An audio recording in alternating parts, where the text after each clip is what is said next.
Los titulares son presentados por Banco Cuscatlán. Tus sueños los cumplimos juntos.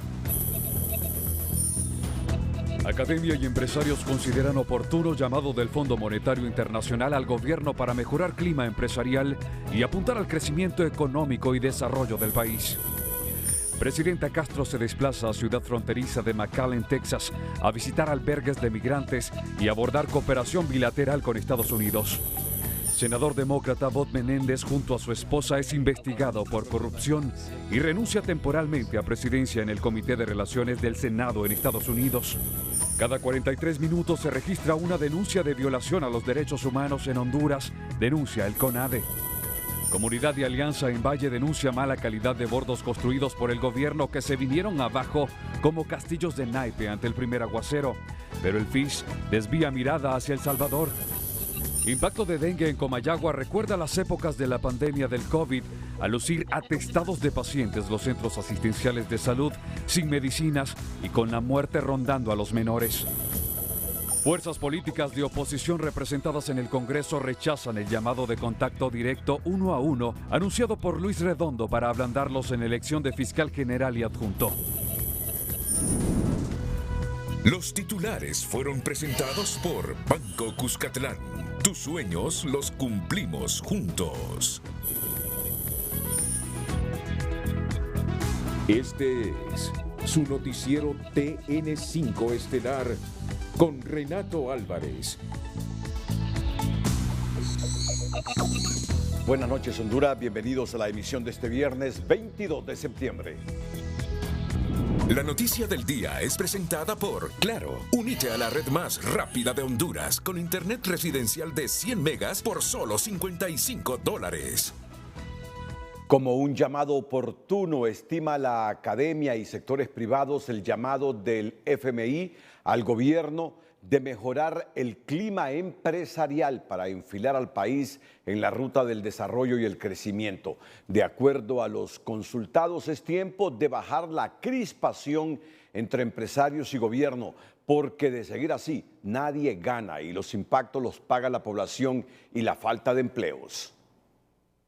Es importante que se mejore el clima empresarial porque de una u otra forma es el motor que mueve la economía. Esta oportuna recomendación del Fondo Monetario Internacional es replicada por el Observatorio Económico de la UNA, que cree que el gobierno debe ver la firma de un nuevo acuerdo con el FMI como la gran oportunidad para crear un binomio perfecto con el sector privado que permita dinamizar la economía del país. El gobierno debe mantener precisamente una sinergia con el sector privado porque no podemos trabajar de manera aislada, sino que se debe trabajar de manera conjunta, todos los actores que conforman la sociedad y precisamente en aras de poder buscar aquellas oportunidades económicas y principalmente laborales que potencian a nuestro país. Y no podemos estar, como bien mencioné, contrariados unos con otros, sino que es el momento adecuado para que podamos trabajar en equipo y buscar los mejores resultados como tales. Cepeda recuerda que es precisamente el clima empresarial en donde se generan los distintos factores que alientan el crecimiento económico, la generación de empleo y la atracción de inversión. Para este exdirector de la Cámara de Comercio de Tegucigalpa, el llamado del organismo financiero llega en el momento adecuado, dados los altos niveles de confrontación entre la empresa privada y el gobierno, por lo cual será indispensable ponerle ojo a esta recomendación para hacer más atractivo al país. La recomendación que el Fondo Monetario Internacional hace referente a mejorar el clima de negocios en nuestro país es absolutamente válido, no solo para evitar confrontaciones y polarizaciones entre el sector privado y el sector público e inclusive con algunos sectores de la sociedad civil. Tenemos que mejorar ese clima de negocios fortaleciendo la seguridad ciudadana, la seguridad personal, fortaleciendo los métodos alternos de solución de conflictos, por ejemplo, entre otras cosas. Precisamente el presidente del COEP, Mateo Yibrín, destacó que la firma del acuerdo entre Honduras y el FMI es un paso positivo para construir credibilidad y fortalecer la macroeconomía. Su implementación debe rendir frutos para crecer. El sector privado acompaña al gobierno en cualquier medida que promueve competitividad y empleo, indicó. En el gobierno recuerdan que la tensa relación con ciertos miembros del sector privado inició por el controversial proyecto de ley de justicia tributaria, que es avalado por el FMI FMI, pero que con el resto de la media y pequeña empresa no han tenido problemas. No obstante, aseguran que pronto la confrontación llegará a su final. Yo creo que dentro de poco vamos a llegar a un consenso y va a ver que vamos a salir bien en esos derroteros. El FMI resaltó la necesidad de acelerar las reformas del sector energético para limitar los riesgos fiscales, apoyar el crecimiento y mejorar el clima empresarial. La noticia del día fue presentada por Claro. Únete a la red más rápida de Honduras con internet residencial de 100 megas por solo $55. Esa expresión que se escuchó de que cree que muy pronto van a lograr consensos con el sector privado fue de Marcio Sierra, presidente de la Comisión de Banca y Seguros. Ese sentimiento esperanzador de Marcio Sierra, que ojalá por el bien de Honduras ocurra y muy pronto, que indistintamente de los disensos que pueden haber entre el sector público y el sector privado, prime los grandes intereses del país y que en las cosas torales de Honduras y por el bien de Honduras, el sector público y el sector privado logren acuerdos. El presidente de la Comisión Nacional de Banca y Seguros, a propósito, Marcio Sierra, aseguró que el gobierno ingresó al Banco Andino y también buscará adherirse a los BRIC para evitar usar financiamiento del Banco Central tal como lo recomienda el FMI. Ellos se refieren a que debemos de buscar financiamiento interno en la banca interna aquí en Honduras y también en los organismos internacionales. Por eso una de las razones para eso es que nosotros ingresamos a la Corporación Andina de Fomento y también vamos a acceder al BRICS. Eso nos permitirá tener financiamiento y no utilizar también esos fondos del Banco Central de Honduras. Lo que ellos piden es que sea cero la utilización de los fondos del Banco Central, de las reservas del Banco Central. Sierra destacó que la firma del acuerdo con el Fondo Monetario Internacional representa un espaldarazo para el gobierno de Xiomara Castro y su política económica. Para representantes del sector privado de la zona norte, los acuerdos aprobados por el Fondo Monetario Internacional por $822 millones generan credibilidad y estabilidad a la economía, pero esperan de que se inviertan de manera adecuada. Y nosotros nos brinda también la esperanza de que van a ser fondos que van a ser invertidos en infraestructura productiva, o sea, que tenga retorno para el país, ¿verdad? Si estos fondos son invertidos adecuadamente, esto es una promesa, ¿verdad?, para todos y ojalá pues que se pueda cumplir en esa dirección. Creo que lo que tenemos que estar atentos es a la calidad, ¿verdad?, de la inversión para que tenga un buen retorno para nuestro país. Esta expresidenta del Consejo Hondureño de la Empresa Privada considera primordial la rendición de cuentas cuando se asignan este tipo de recursos. Y lo que más ha hecho falta en nuestro país por décadas es la rendición de cuentas. Es importante que los ciudadanos nos demos cuenta cómo se utilizan los recursos y sobre todo con los montos a los que hemos llegado, arriba de 16.000 millones de dólares, y no es justo ver esos montos, saber que estamos sumamente endeudados y que no se haya revierto los porcentajes de pobreza y más bien tengamos migración. Los economistas indican que esto es un primer paso, pero falta lo fundamental en cuanto al cumplimiento de las obligaciones contempladas en el acuerdo. Así que veremos cómo va el desarrollo, por ejemplo, de la reforma energética, cómo se implementa la reducción de la pobreza, el control del endeudamiento, el mejoramiento de la eficiencia del gobierno, el combate a la corrupción y otros asuntos que están ahí contemplados en el acuerdo. Esto implica muchos retos, señalan, y los consensos serán necesarios. Y que se vea pues que hay ese ambiente de seguridad para que la inversión extranjera pueda venir sin estar pendiente de que algo va a ocurrir mal. Tenemos que dar esa seguridad internacional porque lo que más necesita el país es de empleo. Tras la aprobación de este acuerdo, representantes de instituciones de gobierno han indicado que a diferentes sectores económicos se les ofrecerán las oportunidades y espacios para contribuir al desarrollo de la nación. Bueno, sobre este acuerdo con el Fondo Monetario Internacional y la aprobación ayer del directorio ejecutivo del Fondo Monetario Internacional, el economista Roberto Lagos, que es nuestro analista económico, ha divulgado algunas reflexiones este día que las vamos a presentar a continuación. Por ejemplo, Roberto Lagos dice: en este momento estoy leyendo el documento técnico, artículo 4, que respalda el acuerdo firmado, entre el Fondo Monetario y el gobierno de Honduras. En breves momentos, mis comentarios de los hallazgos. Y ya vamos con los hallazgos que ha encontrado Roberto Lagos. Uno de esos hallazgos, una de las preguntas clave de la firma de este acuerdo es: ¿existe alguna evidencia de que se dará una devaluación del empira frente al dólar? Claramente se encuentra mucha evidencia de que el gobierno se comprometió a deslizar la moneda. Lo anterior se encuentra en la página. Vamos a ver, y nos dice, no, pero ahí faltó algo, por favor, ahí faltó algo, que lo quiero leer. Cuando dice mostrar más, ¿qué es mostrar más? Una de las preguntas clave de la firma de este acuerdo es: ¿existe alguna evidencia de que se dará una devaluación del empira frente al dólar? Se responde claramente: se encuentra mucha evidencia de que el gobierno se comprometió a deslizar la moneda. Lo anterior se encuentra en la página 20, donde establece que las autoridades se comprometen a preservar la competitividad del tipo de cambio. Ahora bien, podemos encontrar evidencia en los datos. Recordemos que los datos que alimentan el acuerdo son dados por el Gabinete Económico en el proceso de negociación. Y continúan las reflexiones de Roberto Lagos.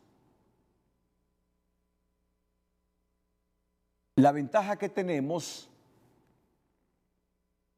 es que en la página 39 y 45 podemos encontrar los datos del PIB nominal en lempiras y dólares. Al realizar una simple división, se identifica que para el año 2024 el acuerdo con el fondo establece un tipo de cambio nominal de aproximadamente 25 lempiras 61 centavos por dólar. Y en el 2025 de 26 lempiras 19 centavos por dólar. Es lo que está diciendo Roberto Lagos. Otro tema que resulta preocupante y que el Fondo Monetario describe claramente desde la perspectiva institucional es cómo el Banco Central de Honduras realiza la mala práctica de contar con múltiples prácticas de tipo de cambio múltiple. Esto generalmente ocurre en países en los cuales sus bancos centrales carecen de poca independencia con respecto al gobierno, algo que he venido señalando desde hace un año. Adicionalmente, este tipo de prácticas genera la plataforma perfecta para la conformación de mercados informales de divisas. Bueno, pero sobre estas reflexiones, hoy en Frente a Frente, Hugo Noé Pino afirmó: no es que no habrán deslizamientos graduales de la moneda, claro que habrán, tal como han venido sucediendo, pero no como lo estaba exigiendo el Fondo Monetario Internacional, de microdevaluaciones permanentes y recurrentes.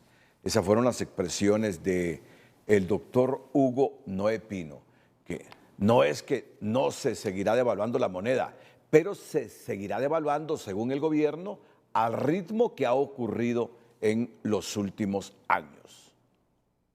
Bueno, vamos a esperar el desenlace de todo esto. Lo importante es que Honduras ha suscrito un acuerdo con el Fondo Monetario Internacional validado por el directorio ejecutivo que genera certidumbre. Eso es muy importante.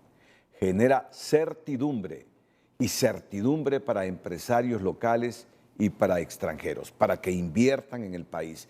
Y el país necesita de inversión para generar empleos, que esto es un aspecto fundamental. El desenlace de todo esto lo esperaremos en el transcurso de los próximos 3 años. En otra información, las audiencias de socialización del presupuesto general de la República para el 2024 comienza el próximo lunes. Atentos a esta información. El Minuto Financiero es presentado por Cooperativa Elga, la cooperativa número 1 de Honduras, celebrando nuestro 58 aniversario. Las audiencias de socialización del presupuesto general de la República para el próximo año comenzarán la próxima semana, anunció Hugo Pino, quien informó que la primera cita será con las organizaciones de la sociedad civil. El lunes 16 de octubre estaremos comenzando con diferentes sectores. Vamos a comenzar con sectores de la sociedad civil. Vamos a invitar a aquellos que analizan el presupuesto general de la República, como es el caso de FOSDE, como es el caso de CESPAD, el caso del Instituto de Investigaciones Económicas de la Universidad, COEP y otros. Este será el presupuesto general más alto de la historia, el cual asciende a 406.000 millones de lempiras. El Minuto Financiero fue presentado por Cooperativa Elga, la cooperativa número 1 de Honduras, celebrando nuestro 58 aniversario.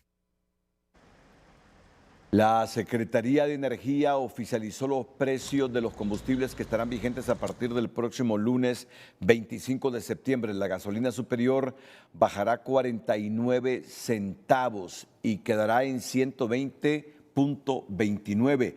La regular y el diésel tendrán un incremento de 32 centavos y 1.27 respectivamente, de manera que el nuevo valor será de 106.61 y 105.34.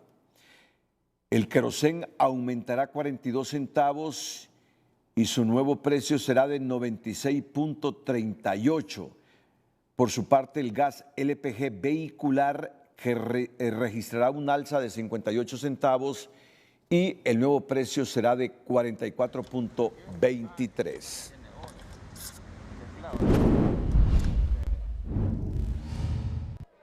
Pese al llamado de las autoridades de desarrollo económico a mantener el precio de los productos de la canasta básica familiar, este viernes el costo del cartón de huevos se incrementó en 10 lempiras en la Feria del Agricultor. El huevo grande subió, estaba la semana pasada a 100 lempiras, el huevo grande subió a 110.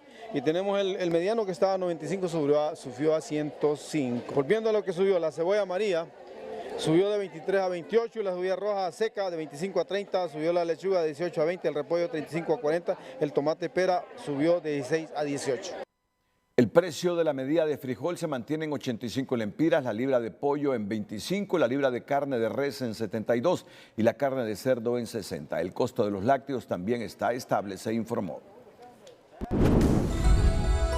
Más adelante, en el noticiero líder, la presidenta de la República, Xiomara Castro, está llegando a McAllen. Atentos que en cuestión de minutos la periodista Sara Carranza nos tendrá detalles de esta gira de la presidenta que estuvo en la Asamblea de la ONU, periodo 78, y hace unos 15 minutos aproximadamente está arribando a McAllen para enterarse de los problemas migratorios, de la gente de Honduras que migra a Estados Unidos. Y aumenta el malestar entre los habitantes del Cubulero por la pobre calidad de los bordos construidos el año anterior. Para enfrentar la sequía en los municipios del Corredor Seco, expertos conjuntamente con la Secretaría de Agricultura y Ganadería, SAC, recomiendan a los productores cultivar el sorgo, henequen, maní y ajonjolí por ser rubros que se adaptan a los efectos del cambio climático. Economía Hoy es presentada por Banco de Occidente. Sueñe, planifique y ahorre. Hágalo en grande con Banco de Occidente. En los más de un centenar de municipios que se ubican en el denominado Corredor Seco, el gobierno recomienda cultivos alternativos como el sorgo y otros productos resistentes a la sequía. Mire, cultivos, por ejemplo, de sorgo, que son más resistentes o más tolerantes a sequía. O sea, nuevas variedades que son súper adaptadas, entonces aumentar la producción de sorgo y con ello estamos también con industria, con varios temas para la comercialización del sorgo. Pero hay otros cultivos también, como por ejemplo pitaya. Pitaya es un cultivo altamente comercial y se da en condiciones de climas secos. El objetivo de pasar de los cultivos tradicionales maíz y frijol en esa zona del país es porque las comunidades y sus habitantes deben ser resilientes a los efectos del cambio climático. Tenemos otro cultivo que ella no lo mencionó, pero que estamos trabajando en él, y es el caso del enequén, porque ya lo sintético se está descartando y son las fibras naturales las que se van a preferir, sobre todo en la elaboración de sacos, por ejemplo, simplemente la actividad cafetalera. Exactamente. Tenemos el caso del ajonjolí, que queremos impulsarlo a nivel inclusive industrial, ¿no? El ajonjolí tiene buen mercado y es bastante tolerante a situaciones como las que tienen los municipios del corredor seco. A la par de esas recomendaciones, donde la Secretaría de Agricultura prometen apoyo técnico y búsqueda de financiamiento, también promoverán las cosechadoras de agua.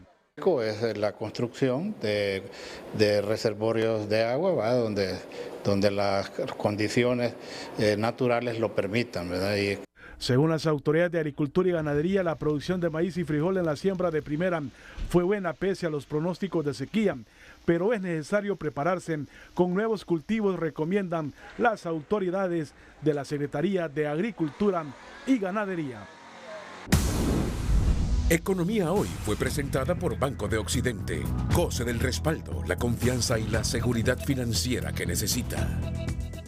Y en nuestra sección del emprendedor le contamos la historia de doña Tomasita, una diseñadora y costurera que por casi 50 años ha puesto su sello en los desfiles patrios santabarbarenses. El emprendedor de hoy es presentado por Banco Ficosa. Queremos que llegues lejos. Banco Ficosa.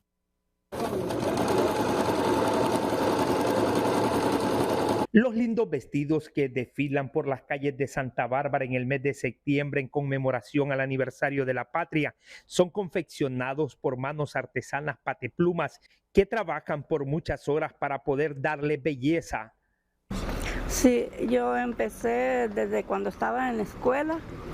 Yo antes se usaba las faldas paletoneadas, yo las deshacía y los hacía vestidos tallados. Así fui aprendiendo y aprendiendo. Los primeros vestidos que yo hice cobraba 75 centavos por la hechura. Y así fue mejorando poco a poco. Y hasta que ya me buscaron ya más gente. Y fui mejorando la costura y así la gente me iba recomendando y recomendando. De ahí empecé a hacer vestidos de paliona, vestidos de cumpleaños y todo eso.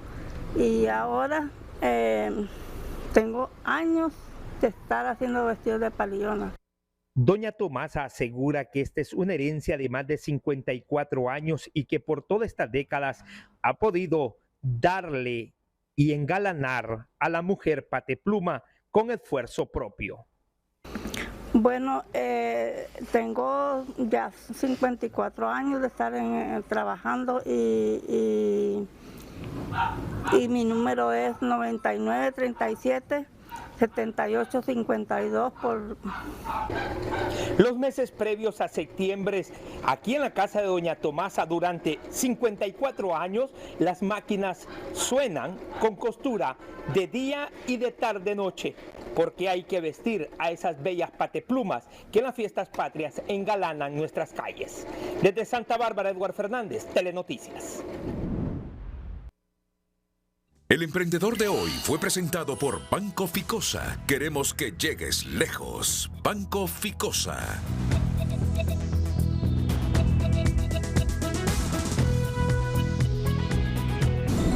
El precio del dólar y el euro es presentado por BAC. Lo más importante es construir sueños juntos, creer en tus metas. BAC, el valor de lo que importa.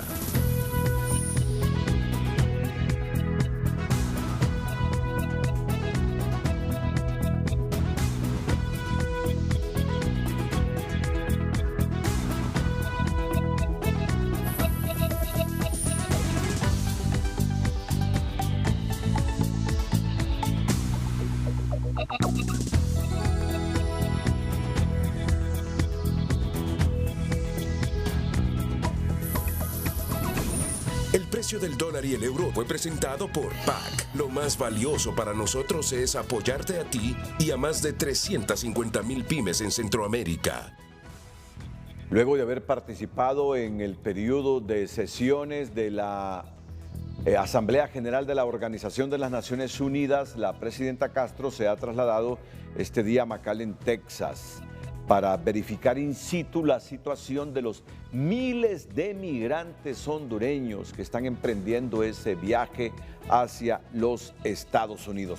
La periodista Sara Carranza, en directo desde McAllen, nos tiene más detalles sobre esta visita que hace la gobernante hondureña. Buenas noches, Sara.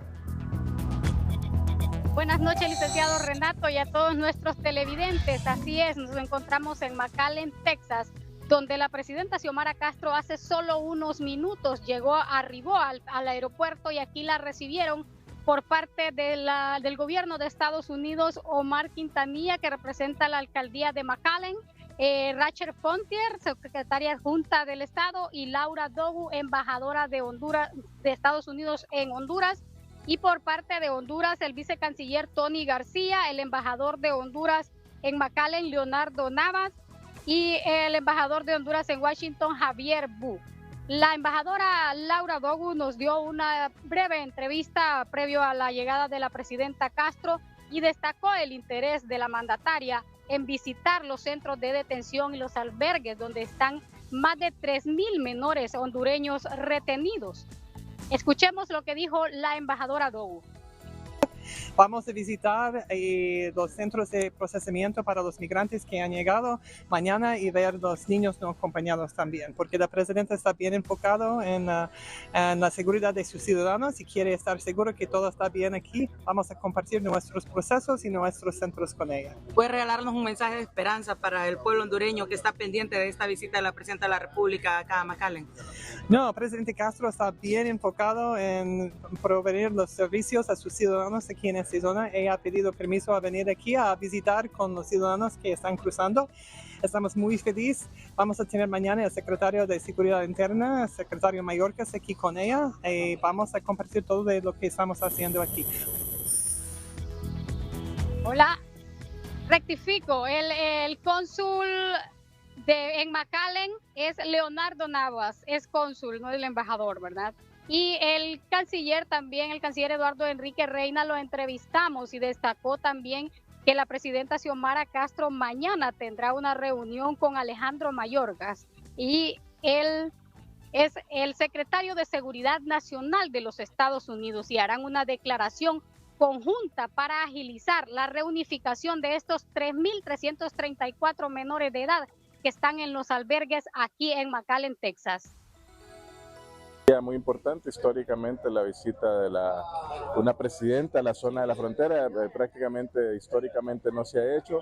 Ella quiere constatar de primera mano la situación de nuestros migrantes, y en particular uno de sus grandes intereses es el tema de los menores no acompañados.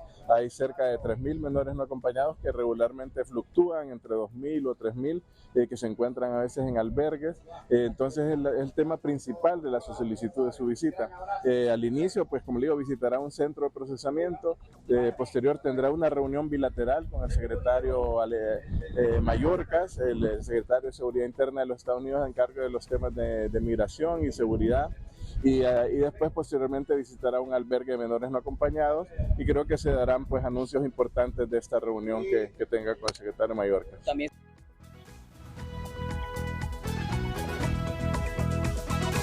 Estaremos pendientes mañana para transmitir a los otros noticieros de la Corporación Televicentro, y habrá una declaración conjunta, como lo decía el canciller, y también una breve comparecencia de prensa de la presidenta y también de la embajadora Laura Dogu.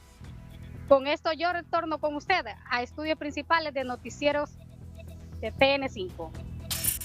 A propósito de esta temática, la Embajada de los Estados Unidos en Honduras informó de la búsqueda de 103 familias hondureñas para poder completar el proceso de reencuentro con sus hijos, de los cuales fueron separados durante el periodo entre el 2017 y el 2021 por la política migratoria en la frontera entre Estados Unidos y México. Casi 4,000 familias confirmamos que fueron separados. La mayoría de ellos ya han sido reunificados, o aquí o en los Estados Unidos. Nos quedan más o menos 400, un poco más de 400 familias que los seguimos buscando. Y en Honduras mismo fueron separados de ese grupo, fueron 1.147 familias hondureños y nos quedan 103 familias hondureñas que no los encontramos todavía. Explicó que hay una serie de estrategias para el reencuentro familiar que incluyen medidas como otorgamiento de permisos humanitarios de 3 años para que los padres de familia puedan viajar y permanecer en Estados Unidos para reunirse con sus hijos. Muchos padres no esperaron hasta que se creara el grupo operativo y se fueron solos de cualquier manera para encontrar a sus niños. Esos padres también pueden recibir permiso de estar legalmente en los Estados Unidos por 3 años, recibir permiso de trabajo y también renovarlo después de 3 años. Para poder registrarse, la familia debe llenar una solicitud en línea en el sitio juntos.gov y posteriormente el grupo operativo confirma si se califica o no para presentar la solicitud de permanencia temporal. Así que mire usted todas las dificultades que implica esto de la migración. Mire usted todas las dificultades que implica todo esto de la migración. Estados Unidos busca a los familiares de esos 103 hondureños que no puede todavía identificar. Estados Unidos busca familia de 103 niños hondureños para reunificarlos con sus familias y le está dando beneficios a esa gente que logre identificar. A veces usted puede creer que ahorrar está fuera de sus posibilidades. ¿Cuántas veces nosotros creemos que no tenemos posibilidad de ahorrar? Ganamos muy poco, tenemos mucho gasto, no podemos ahorrar. Por eso está esta sección en TN5, cuando uno cree que ahorrar está fuera de nuestras posibilidades. En Educación Financiera le ofrecemos algunos tips para que con montos pequeños usted pueda tener un gran impacto a largo plazo en sus finanzas personales. Educación Financiera es presentado por Banpaís. Compra todo lo que quieras y divídelo en cuotas a 0% interés con tus tarjetas de crédito Banpaís. Logre seguridad financiera, tenga un fondo para emergencias. Comience por guardar lo que pueda para que pueda cubrir muchas de las emergencias más comunes, como la reparación del coche o una factura médica que de otra forma se convertirían en deudas costosas. Ponga reglas al uso de los ahorros para emergencias, pero no tema usarlos. Determine cómo y cuándo podrá usted gastar estos ahorros y defina qué es una emergencia. Pero si lo necesita, no tenga miedo de gastarlos. Los ahorros están ahí para eso. Solo recuerde trabajar para reconstruirlos. Haga que ahorrar sea fácil. Hágalo automáticamente, sea a través de su banco o de su empleador. Existen varias formas de transferir dinero automáticamente a sus ahorros cada semana o mes. Estas transferencias recurrentes son consideradas como una de las formas más efectivas de hacer crecer sus ahorros. Educación Financiera fue presentado por Banpaís. Compra todo lo que quieras y divídelo en cuotas a 0% interés con tus tarjetas de crédito Banpaís. Octavio Pineda del Fondo Hondureño de Inversión Social informó este viernes que ha intervenido más de 2.500 centros educativos a nivel nacional con reparaciones parciales o la reconstrucción total de las escuelas, de las cuales han entregado más de 800. De manera parcial o de manera integral. Cuando hablamos de manera integral es reconstrucción. En este caso demolemos todo lo que hay en el plantel educativo y lo volvemos a reconstruir. Y de manera parcial son pequeños reparos, ya sea techos, pisos. Hemos intervenido más de 2.500 planteles educativos. Esto representa del estado de precariedad como un 20-22%. Sin embargo, hemos entregado 832 planteles educativos por parte, pues ya listos por parte del Fondo Hondureño de Inversión Social. Manifestó que las reparaciones de los centros educativos se realizan en los 18 departamentos, en más de 240 municipios, porque según el diagnóstico realizado en los más de 17.000 centros educativos a nivel nacional, 12.000 están en mal estado. Y nuestra historia positiva está dedicada al Centro Educativo para Niños Especiales con Autismo, Problemas de Aprendizaje y Parálisis, que dirigen las hermanas franciscanas en San Juan de Opoa, en el occidente. La noticia positiva es presentada por Fotón, festejando 27 años revolucionando la tecnología y seguridad en la industria de camiones. Las hermanas franciscanas de la Inmaculada, con la ayuda de voluntarios en el municipio de San Juan de Opoa, fundaron la Escuela de Educación Inclusiva Ángeles de Esperanza, iniciativa que surge sin fines de lucro, solo con el propósito de servir a aquellos angelitos que son sordos, ciegos, con visión baja y autistas, y también con problemas de aprendizaje. Surge ya con las hermanas franciscanas. Ya ellas empiezan ya a verlo como la escuela, entonces ya ellas vienen con la idea y la estructura de formar lo que es ya la escuela y darle un giro a la rehabilitación en casa, que antes así era. Entonces ya después ya se traen los chicos aquí y al principio las docentes iban a atender allá. El centro educativo imparte clases de lunes a viernes de forma presencial. Los niños están de lunes a viernes de 8 a 12 y 15 es la hora de clases y ahí se toma el tiempo del recorrido, ¿verdad? Que para los de Santa Rosa a las 7 ya estamos en Santa Rosa, aquí en San Juan, y los de ya el regreso para el busito es hasta la 1 y 15. Atendemos niños con parálisis, síndrome Down, sordos, ciegos, baja visión, discapacidad de problemas de aprendizaje intelectual. Tenemos madres, hijas que se han graduado juntas, o sea que no hay una edad aproximadamente, porque igual tenemos las de 11º de humanidades que se van a graduar ahorita. René Rojas, Telenoticias. La noticia positiva fue presentada por Fotón, festejando 27 años revolucionando la tecnología y seguridad en la industria de camiones. Que sirva de reflexión para las autoridades de infraestructura.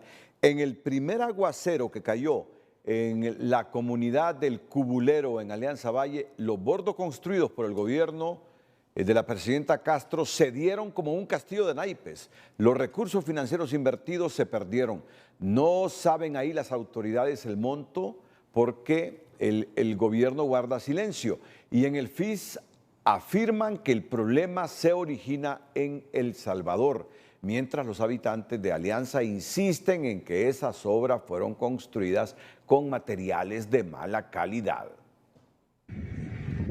No hizo caso el ingeniero. Un día después de la crecida del río Huascorán solo quedan los restos de la borda que la presidenta Xiomara Castro ordenó se construyeran para evitar inundaciones en la comunidad del Cubulero en Alianza Valle.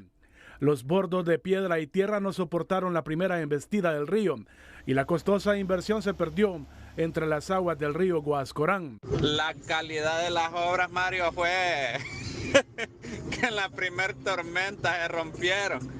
En la primerita, Mario, el primer chubasco la rompió. Los habitantes de Alianza Valle agradecen la voluntad de la gobernante de ordenar la construcción de obras de control de inundaciones, pero demandan a los funcionarios obras de calidad que les quite la pesadilla que han sufrido por décadas. Pedimos un proyecto de calidad, que lo saquen de este sacrificio. Sí agradecemos una parte que por lo menos vemos la maquinaria tapando hoy y abriendo en la noche el río. Nosotros queremos un trabajo de calidad, que se vea, que los quiten este sufrimiento porque ya no aguantamos más. El desbordamiento de la manga del río Huascorán también deja incomunicados miles de personas de 16 comunidades del sector de Los Amates que no pueden sacar sus productos, específicamente los lácteos que a diario producen. A falta de obras de mitigación que hemos venido solicitando y pidiendo constantemente y que sean de calidad. La verdad que ha ocurrido de todo en el país. Ha ocurrido actos de irresponsabilidad en algunos casos, podría ser actos de corrupción en otros casos, y creemos que el colegio debe velar porque la calidad de las obras que se construyen en el país sea de acuerdo a las normas y de acuerdo a las necesidades del país. Estas obras fueron construidas por la Secretaría de Infraestructura y Transporte. Sin embargo, el ministro del Fondo Hondureño de Inversión Social cree que por más trabajos que se realicen, el río se los llevará, porque el problema se suscita a raíz que del lado de El Salvador se construyeron obras que empujan el agua hacia el lado hondureño, y es necesario que a nivel diplomático se busquen soluciones para luego en el campo entre los dos países planificar acciones. Se está interviniendo por parte de la CID, pero de nada sirve hacer esas obras si no se hace lo propio con los salvadoreños. Bueno, lo que pedimos nosotros es que quiten la contraborda, ¿verdad? En este caso, ese tapón que se ha colocado por parte de ellos para no generar ese flujo de agua que te lleva hasta el puerto de la Unión. Pero lo que nosotros decimos es, bueno, negociémonos, sentémonos en una mesa de negociación, habría que el canciller mandar alguna nota a Cancillería de El Salvador y empezar a hacer pláticas. Por ahora continúa la maquinaria trabajando, sin embargo, el problema continuará para los habitantes del municipio de Alianza Valle si las lluvias arrecian. La representante de la Oficina del Alto Comisionado de las Naciones Unidas para los Derechos Humanos, o ACNUD, Isabel Albadalejo, y el relator de la ONU en temas de cambio climático, Jan Frey, se reunieron este viernes con el presidente del Congreso Nacional, Luis Redondo, para impulsar una agenda legislativa ambiental a favor de la protección de los recursos naturales y los derechos humanos en Honduras.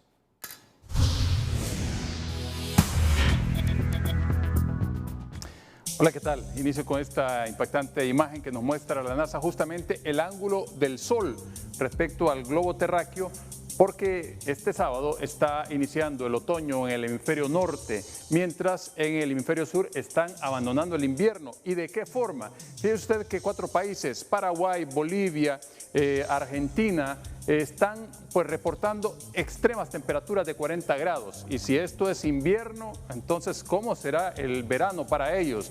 Pues ahí tenemos la crisis climática impactando ese sector. Para este fin de semana hay posibilidades de lluvias en buena parte del territorio centroamericano y particularmente en Honduras. Esperamos lluvias en esta jornada de sábado en algunas áreas del centro, sur y norte. Hay una línea de bajo nivel que está llegando y que está ligado justamente a la tormenta tropical Ofelia y que nos da una humedad relativa que supera el 96%, principalmente para el día domingo, y pese a que estarán llegando masas de aire cálido sobre el territorio hondureño y nos mantendrá con temperaturas elevadas, también es cierto que tendremos pues niveles altos de índice de ultravioleta que llega al extremo 12, como ha sido el comportamiento a lo largo de casi toda la semana. Pues también es cierto que tendremos presencia lluviosa en el centro, en Comayagua, Francisco Morazán, ojo, en La Paz, que se han reportado inundaciones. Vamos a tener lluvia esta jornada de sábado y más intensas el día domingo, lo mismo en el departamento de Lloro y el departamento de Colón, así el suroccidente del país, también a esperar esas precipitaciones.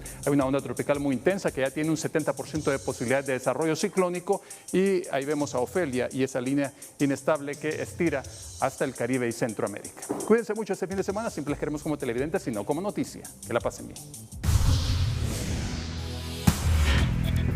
Bueno, cuando regresemos, el Partido Nacional junto al resto de la oposición siguen advirtiendo que convocarán a sesión extraordinaria el próximo martes. Así está la situación en el Poder Legislativo. El impacto del dengue en Comayagua solo recuerda los momentos que se vivieron con la pandemia de la COVID. Centros saturados de pacientes y ausencia de medicamentos ante la demanda, pues cada semana se diagnostican 300 nuevos casos de dengue, mientras se registran ya la muerte de 7 menores por la enfermedad. Lo que hoy se vive en los establecimientos de salud de Comayagua solo remonta al pasado reciente, cuando en Honduras los hospitales se abarrotaron por COVID-19. Las salas de hospitalización en la ciudad de Comayagua se mantienen saturadas con niños enfermos. Las imágenes hablan por sí solas y la crisis sanitaria en la zona enciende una nueva alerta sanitaria con un diagnóstico de al menos 300 nuevos infectados por semana. Y yo me pongo nerviosa porque yo quiero que mi hija viva, porque el dengue está matando a los niños.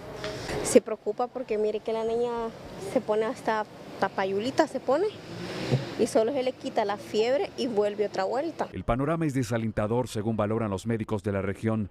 Los medicamentos para tratar a los pacientes y el material para realizar diagnóstico de laboratorio se agotan. La cantidad de acetaminofén que tenemos no es suficiente. Tenemos una gran cantidad de pacientes, específicamente aquí en el municipio de Comayagua, que están consumiendo tanto la situación de medicamentos como la situación de sueros. Incluso a veces hay que mandar al paciente a comprar a la situación privada en lugares donde venden, a las farmacias, los sueros e incluso algunos catéteres o algunos implementos que utilizamos para hidratarlo. Jennifer Sorto es médico de profesión y ha tenido que abandonar su consultorio para vigilar a sus 2 hijos que permanecen internos con diagnóstico de dengue. El menor mantiene una condición grave y en medio de su preocupación lamenta que se ha visto obligada a comprar incluso paracetamol. Sí, sí hay ausencia. Uno tiene que comprar el paracetamol porque es un medicamento que no está de sonda tampoco, no hay en toda Comayagua. Esa fue porque un amigo me la consiguió. Igual el suero, pues, sí, mi amor. En el Centro de Salud José María Ochoa, donde nos encontramos, se ha visto la obligación o necesidad de aperturar una sala de triaje para atender a los pacientes que han abarrotado el Hospital Santa Teresa con sintomatología de dengue. Se decidió aún extender aún más el horario. Entonces actualmente estamos atendiendo de 7 de la mañana hasta las 10 de la noche, de lunes a domingo. Es el único centro de salud que tiene este horario. Las autoridades de la Secretaría de Salud centran su preocupación en Comayagua al confirmar un brote epidémico por dengue. Aseguran abastecer de medicamentos la región sanitaria, así como realizar intervenciones con fumigación y entrega de BTI en las colonias más afectadas. Se comenzaron a hacer fumigaciones y nebulizaciones y rociados en los centros educativos, ya que al ser la población infantil la más afectada, tenemos que asegurarnos que nuestros centros educativos estén libres del vector. Ante el aumento de muertes que solo en Comayagua ya reporta 7 víctimas confirmadas y 2 nuevos fallecimientos bajo análisis, las autoridades edilicias decretaron emergencia sanitaria municipal. Ya estamos trabajando en base a la emergencia y además de eso la ordenanza vigente para poder lograr que el ciudadano tome conciencia de este tema tan delicado como es precisamente la epidemia del dengue. Hasta 40 pacientes se hospitalizan por día en la sala de dengue del Hospital Santa Teresa de Comayagua. La mayoría de los casos son niños, por lo que los médicos recomiendan a los padres de familia buscar inmediata atención al primer síntoma de fiebre. Carlos Soto, Telenoticias. Bueno, en la capital pasamos tan pendientes de los problemas del Distrito Central, ni siquiera del departamento de Francisco Morazán, mucho peor del resto de departamentos, que miren ustedes la situación que está pasando en Comayagua con esto del dengue. Esperamos que las autoridades del gobierno central prioricen esta situación de Comayagua. Vamos a otra temática controversial en Honduras. El jefe de la bancada del Partido Nacional, Tomás Zambrano, denunció a través de sus redes sociales que la directiva del Congreso canceló el contrato al personal de apoyo asignado a la bancada nacionalista. Zambrano explicó que hay gente que tenía bastantes años de laborar en el Poder Legislativo. Sigue libre poniendo en práctica los atropellos a los derechos del que piensa diferente a ellos, ha dicho Zambrano. Dicha acción es porque no cedemos a nombrar el fiscal general de la familia Zelaya, denunció el jefe de la bancada del Partido Nacional.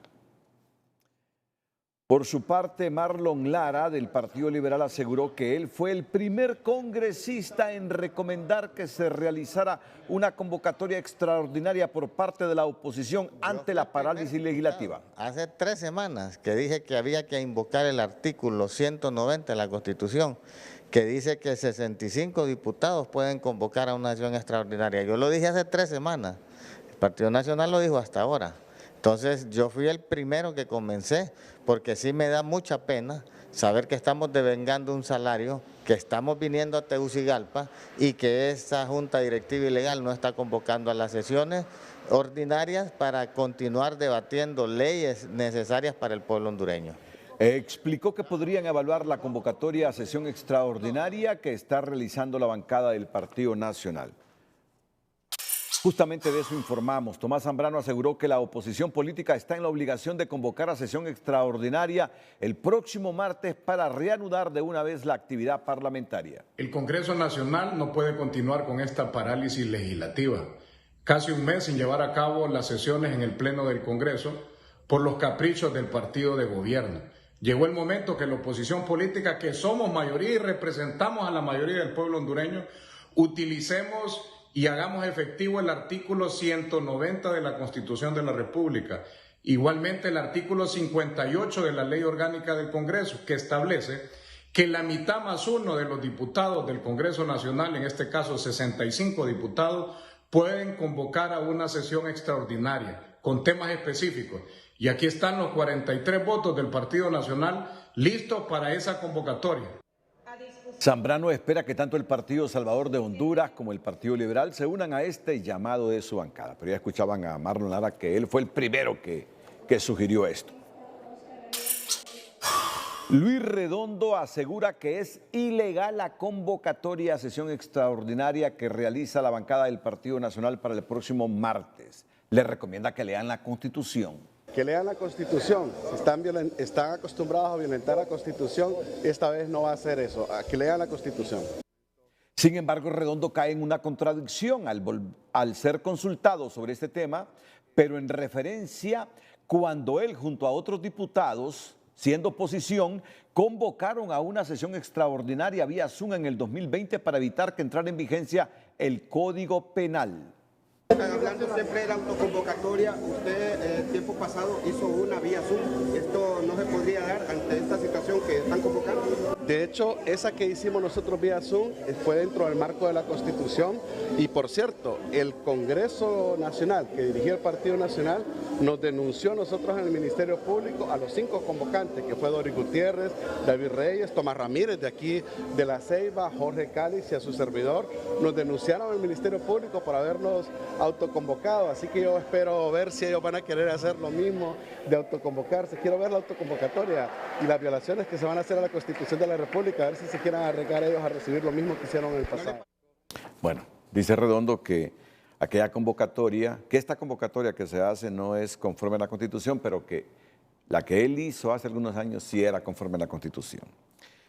En todo caso, los 3 partidos de oposición en el Congreso han ratificado este viernes que el llamado de contacto directo que anunció el presidente del Congreso para abordar uno a uno los parlamentarios no tendrá mayores efectos al asegurar que cualquier intento de diálogo debe pasar por su jefe de bancada, que no aceptarán divisiones. En la bancada del Partido Nacional ya delegaron la responsabilidad en el diputado Tomás Zambrano para lograr los consensos en la elección del fiscal general y adjunto. Pero la bancada del Partido Nacional hoy dio un comunicado donde los 47 diputados que pertenecemos a la bancada del Partido Nacional le damos toda esa autoridad a Tomás Zambrano, jefe de la bancada, para que pueda llegar a consensos y hable en nombre de toda la bancada del Partido Nacional. En aras de alcanzar los consensos para elegir a los fiscales, el presidente del Legislativo, Luis Redondo, anunció que estaría creando un mecanismo de diálogo, el cual sería reunirse con cada diputado o por bloques, pero en la bancada liberal no acompañan esa propuesta. Cualquier mecanismo de diálogo nosotros lo vamos a enfrentar como bancada y como bloque de congresistas de oposición que hemos logrado aglutinar al PCH, al Partido Liberal y al Partido Nacional.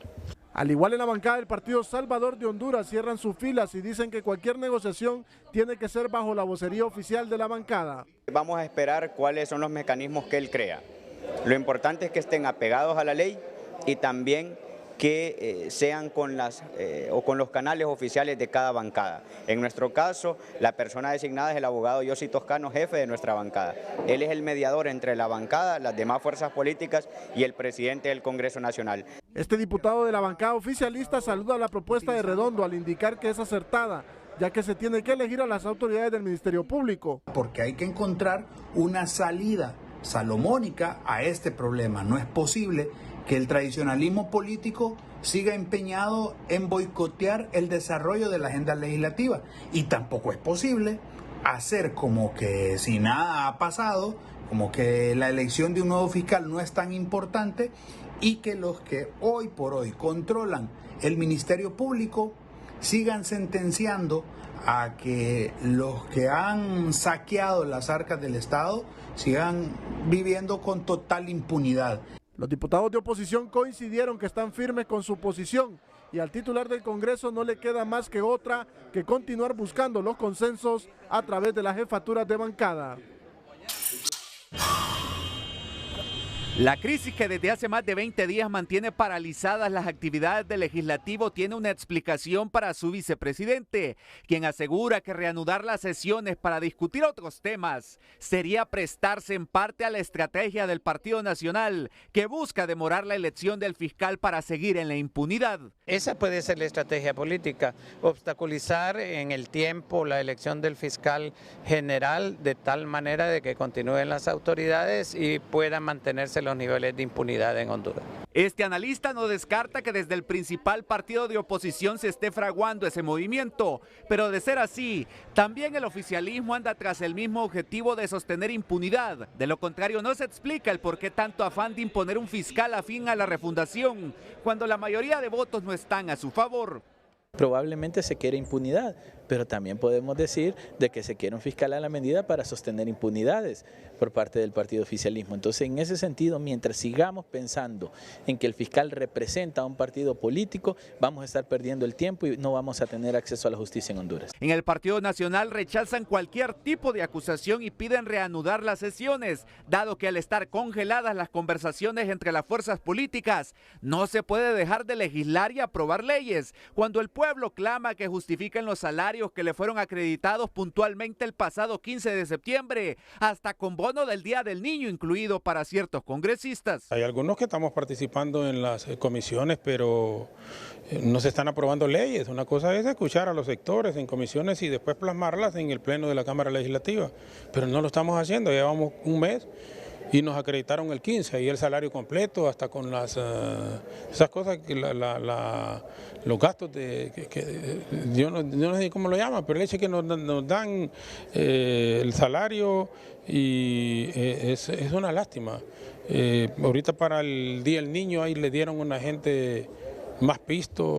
De acuerdo a datos del CNA, entre enero a julio del 2023, el Congreso ha permanecido en un eterno receso sin importar que el Estado ha erogado más de 500 millones de lempiras en concepto de salarios, pasajes, viáticos y subvenciones por una escasa proyección legislativa. Bueno, cuando regresemos, el periodista Esdras Amado López está denunciando que han asaltado las oficinas de su canal en búsqueda de documentación. Vamos a tener los detalles de esta denuncia que está haciendo el periodista Esdras Amado López.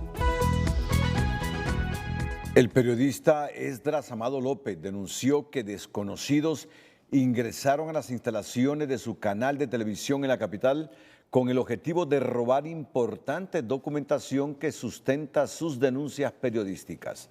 En un video tomado en las instalaciones de la televisora se pueden observar los muebles de las oficinas con las gavetas abiertas, evidenciando la búsqueda que hicieron los individuos en el lugar. Según informó el director del canal de televisión, evidentemente buscaban documentos, pero al no encontrar la información específica que buscaban, se llevaron las computadoras y monitores.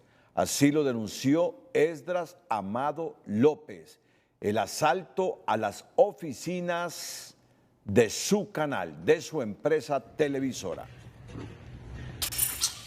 El Circuito Anticorrupción confirmó este viernes el auto de formal procesamiento con medidas distintas a la prisión que un juez de primera instancia dictó el 21 de febrero de 2023 en la causa seguida contra Jesús Mejía, exgerente de la ANE, y Mario Ricardo Cardona, exdirector del Fondo Social de Desarrollo Eléctrico, por violación a los deberes de funcionarios relacionados con un proyecto de electrificación en la comunidad El Rodeo Intibucá que no se ejecutó, aunque los materiales fueron retirados de las bodegas de la ANE en 2017, por lo que también se confirma sobreseimiento definitivo para el jefe del almacén Gerardo Antonio Rivera Mairena.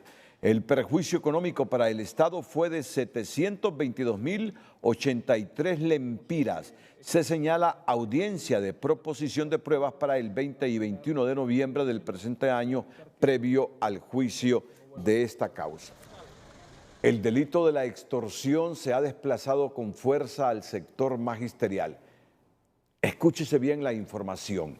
El delito de extorsión se ha desplazado con fuerza al sector magisterial, a los maestros, donde muchos docentes han denunciado las amenazas ante su gremio. Y en Tegucigalpa, las mismas proceden de las zonas de alto riesgo consideradas por la autoridad, al punto que muchos docentes están pidiendo traslados.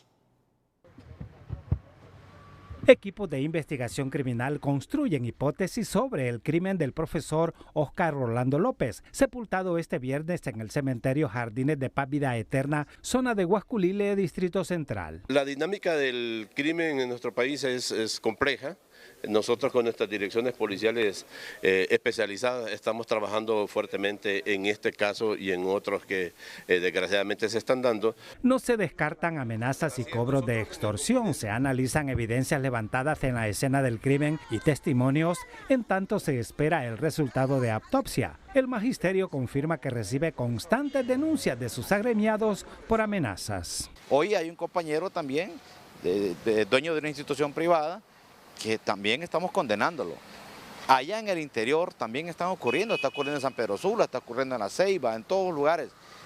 Creo que la Secretaría de Seguridad, la Secretaría de Educación, todos los que tienen que tomar decisiones aquí tienen que articularse para evitar que esta cosa continúe. No puede ocurrir ni contra un docente, ni contra ningún profesional, contra ningún ciudadano o ciudadana. Maestros, padres de familia, vecinos y parientes del profesor Óscar Orlando participaron en las honras fúnebres y posterior sepelio. Como hermanos, pues estamos muy apesarados por la situación que vivimos y las circunstancias que se dieron, pero en Dios confiamos y Dios tiene su justicia divina y también su venganza.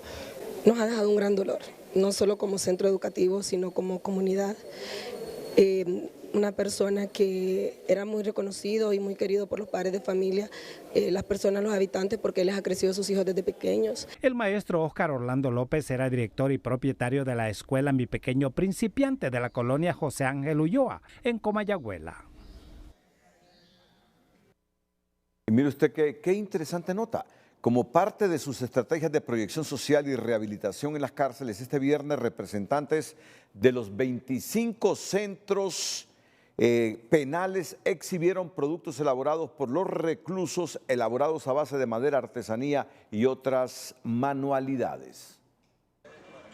La Libertad, marca registrada en el Instituto de la Propiedad, es la etiqueta oficial para todos los productos elaborados por personas privadas de libertad en los 25 centros penales del país. Cada mes tenemos que tener un taller. Sé que tenemos limitaciones, pero podemos lograrlo.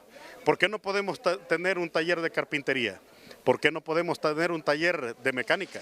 ¿Por qué no podemos tener un taller de lo que se intente hacer aquí, de electricidad, y poder capacitar a la gente para esto? Es la primera marca penitenciaria de Honduras y permite comercializar y exportar los productos, contribuyendo a la reeducación, rehabilitación y reinserción de las personas privadas de libertad. ¿Qué es lo que nos hacía falta? La marca Libertad, la marca, el sistema de ventas que ellos puedan tener, de facturación, para que ellos puedan vender tanto a nivel nacional como internacional. Ese era el principal problema que nosotros estamos enfrentando. La marca La Libertad llega a las 25 cárceles del país, por lo que el Instituto Nacional Penitenciario se propone, con apoyo del Estado, ensanchar la educación formal y no formal en talleres para enseñar varios oficios. Antes de enviar a la sociedad a un privado de libertad con preliberación, queremos que lleve dentro de él el proceso completo de tratamiento penitenciario para que pueda rehabilitarse, reeducarse y estar listo para reinsertar a la sociedad. El sistema penitenciario hondureño alberga a la fecha a 19.200 personas privadas de libertad, la mayoría en condición de procesados.